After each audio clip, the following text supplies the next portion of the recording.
بسم الله الرحمن الرحيم السلام عليك يا أبا عبد الله. بسم اللہ الرحمن الرحیم الحمد للہ الذی جعلنا من المتمسکین بولایت امیر المومنین. السلام علیکم یا علی علیہ السلام مدد. آپ دیکھ رہے ہیں ہمارا آفیشیل یوٹیوب چینل. موجودہ دور کی سائنسی ترقیاں اور ذرائع ابلاغ کی جدید شکلیں جہاں معلومات کی رسائی کا ایک بہترین ذریعہ بنی، وہاں زمانے پر اس کے بہت سے منفی اثرات بھی مرتب ہوئے. میری مراد ان چند یوٹیوب کے اسکالرز کی ہے جن کو عوام تک تو رسائی نہیں، مجمع عام میں وہ گفتگو کر نہیں سکتے، لیکن وہ اپنی 8x12 کی سلطنت پہ اپنا تخت لگا کے بند کمرے میں کیمرہ آن کر کے چند ذہنی غلام افراد کو اپنے سامنے بٹھا کے اپنے افکار اور نظریات زمانے پہ مسلط کرنے کی ناکام کوششوں میں مصروف عمل ہیں. ایسے افراد کی جانب سے مسلسل مذہب حقہ پر مختلف قسم کی گستاخانہ گفتگو منظر عام پہ آئی. ایسی ہی گفتگو کرنے والے جوہلا کی جانب سے ہم مسلسل اس کا رد عمل اپنی ویڈیوز میں دیتے رہے. ابھی حالیہ دنوں میں ایک ویڈیو جس میں کراچی کا ایک مفتی ہے جو اسی سوشل میڈیا کے حوالے سے ہی اپنی جان پہچان رکھتا ہے، اس کی کوئی علمی حیثیت، کوئی قد کاٹ زمانے میں بظاہر تو نظر نہیں آتا، اس نے اپنی ایک حالیہ ویڈیو میں امیر المومنین کی ایک گستاخی کی ہے. اس نے کیا کہا یقیناً آپ میں سے اکثر یہ سن چکی ہوگی، لیکن جو کوئی اس ولاگ کو دیکھ رہے ہیں اگر وہ دوبارہ سننا چاہیں تو اس ویڈیو کو سماعت فرمائیں. کچھ لوگ کہتے ہیں جہیز لینا لعنت نہیں ہے، اور آپ صلی اللہ علیہ وسلم نے اپنی بیٹی کو جہیز دیا تھا. آپ صلی اللہ علیہ وسلم نے اپنی بیٹی کو جہیز نہیں دیا تھا، حضرت علی سے نے پیسے دیے تھے. دو روایتیں، ایک تو حضرت علی سے مہر لے کے اس میں سے کچھ چیزیں بنائی تھیں، اور ایک روایت یہ کہ حضرت علی خود نبی کی کفالت میں تھے، مسکین تھے، غریب تھے، کچھ بھی نہیں تھا، تو بیٹی دے دی تو کچھ بھی نہیں ہے ان کے پاس تو تھوڑا سا تعاون کر دیا. تو آپ کا داماد اگر اتنا غریب ہے، کم بخت ڈبل بیڈ بھی نہیں خرید سکتا منوس معذرت کے ساتھ، اور ڈنر سیٹ بھی نہیں خرید سکتا، واشنگ مشین بھی نہیں خرید سکتا، تو ایسے منوس کو بیٹی نہ دو پہلے تو. جیسا کہ ناظرین آپ نے سنا کہ اس نے اس ویڈیو میں ایک سوال کا جواب دیتے ہوئے حضرت امیر المومنین کی شان میں برملا گستاخی کی. یقیناً وہ امیر المومنین کی فضائل میں اور امیر المومنین کی فضیلت میں تو کوئی کمی نہیں کر سکتا تھا، لیکن اس نے ایسی گفتگو کر کے اپنی ناپاک اور نجس سوچ کو زمانے کے سامنے ظاہر کر دیا، اور یقیناً اس نے بتا دیا کہ اس کی سوچ ہی کی طرح اس کی ولدیت بھی اسی طرح نجاست پر مبنی ہے. امیر المومنین علی ابن ابی طالب علیہ السلام کی ذات جس کو مانے بغیر اسلام کا کوئی فرقہ حقیقی مسلمان اپنے آپ کو تصور نہیں کر سکتا، ان کی ذات پہ گفتگو کرتے ہوئے جب سوال ہوا جناب سیدہ سلام اللہ علیہا کے جہیز کے بارے میں، تو اس نے امیر المومنین کی مثال دی اور مثال کے ساتھ ایک لفظ غریب اور مسکین کا استعمال کیا. شاید اس جاہل کو یہ بھی نہیں پتا کہ لفظ مسکین کا لغت میں ترجمہ کیا ہوتا ہے. کیا یہ لفظ امیر المومنین کے شایان شان ہے کہ آپ اس ذات کے بارے میں گفتگو کر رہے ہیں جن کے دروازے پہ کبھی فرشتے یتیم بن کے آتے ہیں اور کبھی فقیر بن کے آتے ہیں؟ کیا آپ کو نہیں پتا کہ آپ اس ذات کے بارے میں گفتگو کر رہے ہیں جو امیر المومنین علی ابن ابی طالب علیہ السلام کی ذات وہ ذات ہے جس کے ساتھ آپ یہ لفظ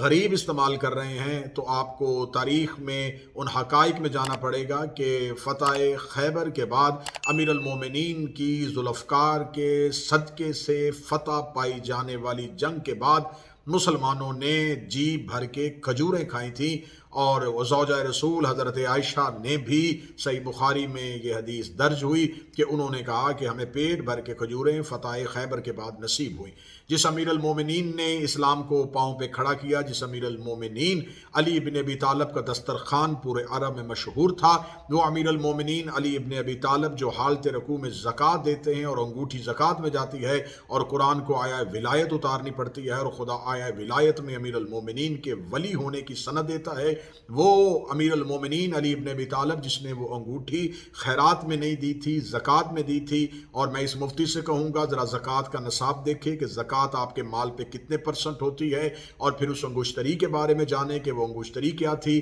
وہ سلیمان بن داؤد کی انگوٹھی تھی جو امیر المومنین کے ہاتھ میں تھی. وارث انبیاء ہونے کی حیثیت سے وہ سلیمان بن داؤد کی انگوشتری امیر المومنین نے زکوٰۃ میں دے دی، اور اس انگوشتری کی قیمت قرآن سے اگر پوچھے تو قرآن کہتا ہے سلیمان بن داؤد کی پوری حکومت اس انگوشتری میں بند تھی جو علی نے زکوٰۃ میں دے دی تھی. جو سلیمان بن داؤد کی پوری حکومت کو زکوٰۃ میں دیتا ہو اس امیر المومنین کے بارے میں گفتگو کرنا پھر جناب سیدہ کے جہیز کے بارے میں گفتگو کرنا کہ کیا وہ شہزادی کونین جو ملکۃ العرب کی بیٹی ہیں، جو رسالت مآب کی بیٹی ہیں، جو جگر گوشہ رسالت ہیں، اگر آپ ہمیں مجبور کر رہے ہیں تو ہمیں مجبوراً پھر بتانا پڑے گا کہ ملکۃ العرب کا مکروز کون کون تھا، اسی جناب سیدہ کی مادر گرامی سے کون کون قرض لیتا رہا تھا اور کون کون انہی کے مال سے لالچ پاتے ہوئے مذہب اسلام کو قبول کر رہا تھا۔ ہمیشہ